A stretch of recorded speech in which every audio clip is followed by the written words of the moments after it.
Hi everyone, this is Kijipo Vlogs, a Filipino reactor based here in Kingdom of Saudi Arabia, and welcome back to my channel. Agad-agad gawa natin ng reaction video, ang Barda compilation. So wait lang, bago tayo magsimula for today's video, atake talaga si Ma'am Alice Liberisa. Hindi talaga siya papayag, hindi talaga siya magpapasino-sino for today's video.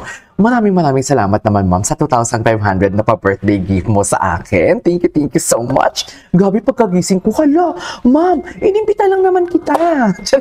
Sabi ko lang naman, bakit wala ka sa birthday ko, ma'am, kahapon? Medyo kinontra ko pa nga yung post ni Ma'am Alice Liberisa actually. Ma'am Alice Liberisa is a TikTok creator. A Liberisa ata ang kanyang TikTok account.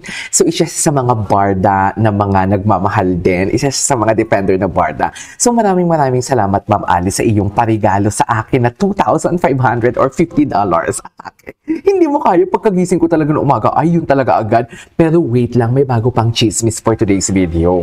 Kasi diba, you kept on telling me about Mama Ogs. Si Mama Ogs talaga. I don't know if that is true. Pero kasi, may sinend sa akin itong si Ma'am Divine, napaka-chismosa, kaaga-aga dito sa Saudi Arabia.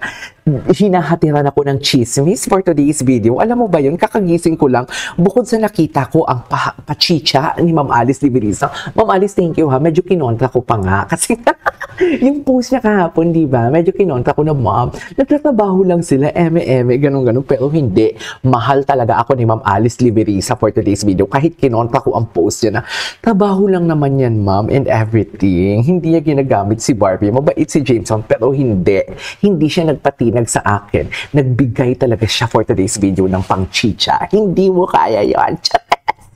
Hindi mo kaya yon. Thank you so much, ma'am. Pero ito na nga. Hindi ko alam if that is bagong vlog ni Mama Ogs or what. Pero hindi ko na ipapakita dito. Siguro alam nyo din naman.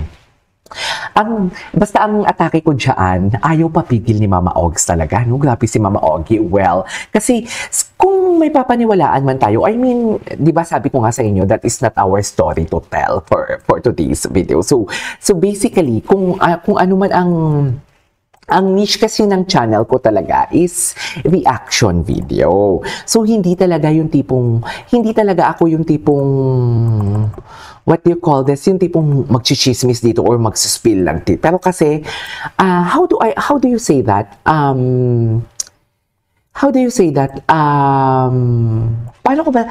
Columnist ba si Mama Ogs? Kumbaga trabaho talaga yan ni Mama Ogs, di ba? Kahit sabihin natin na that is not our story to tell or Mama Ogs story to tell, pero work niya kasi talaga yan eh. Nakilala dyan si Mama Ogs sila ni Christopher Min bilang ganyan nang e-expose talaga sila for today's video. Pero syempre, hindi natin sasabihin yan dito kung anong in-expose ni Mama Ogs.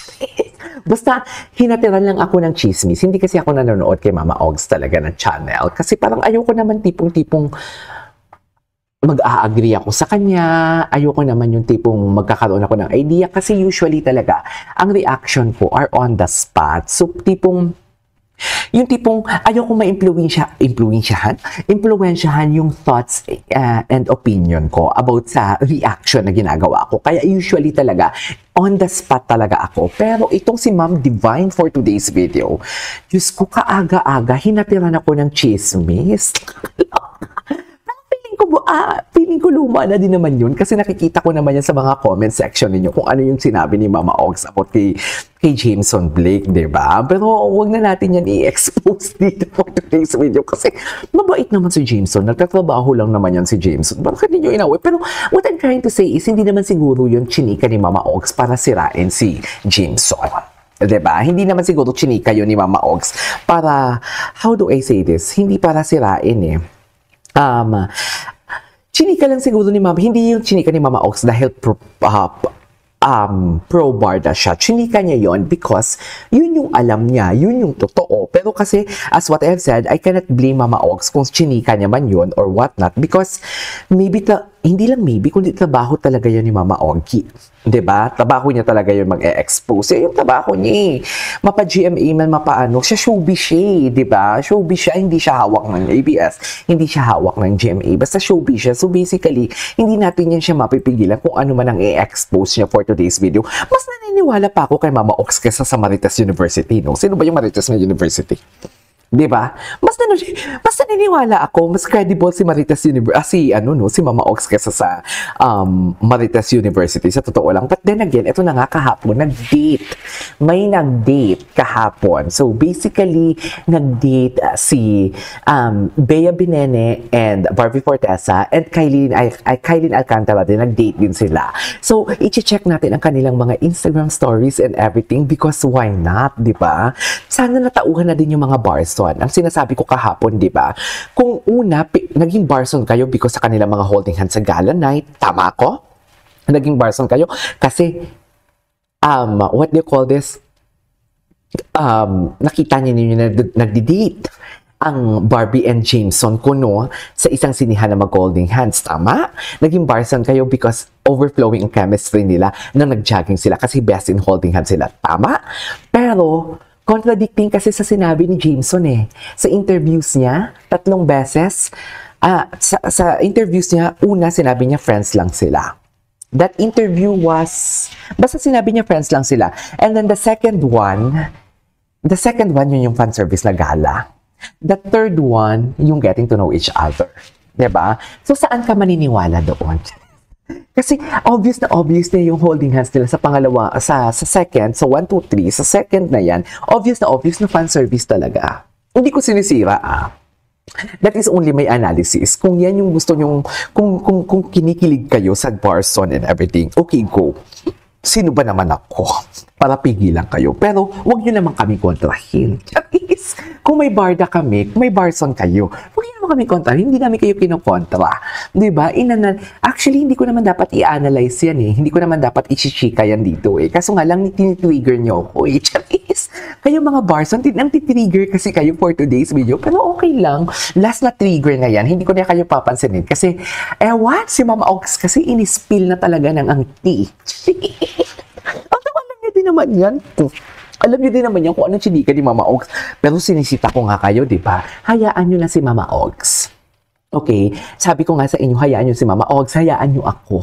Hayaan niyo kami ang mag-defend for today's video. Huwag niyo nang dungisan ang pangalan ninyo. Kami na yung makikipagbaldagulan para sa inyo because Barda, real, atake pa din tayo. Right? So this is Kijvo Vlog since you're my next vlog. Guys, tapos na pala ang vlog.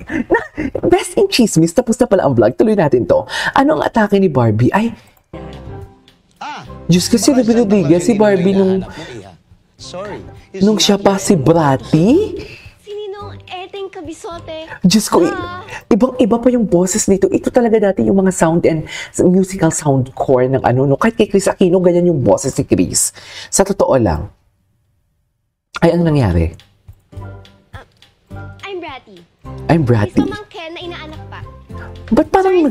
Bakit parang tunog naman? Charis. Bakit parang tunog? What do you call this? Pa kayo dyan. There's nothing Tunog Chris Aquino. Dito ako dito.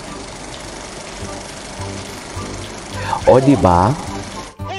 Diba? Wait lang, may napansin ako. Akala ko ba, kiniklaim ni na, Jim Panot and everything, may mga kiniklaim sila about getting to know each other na barda and everything. Barson nga ba ang blind item and everything. Tapos ngayon, ang caption niya, Barbie Fortesa enjoying her single era. Totoo ba? Nakahiga na naman si Akla pag nagbablog. Bakla, hindi ganyan mag-vlog. Bakla ka ng taon.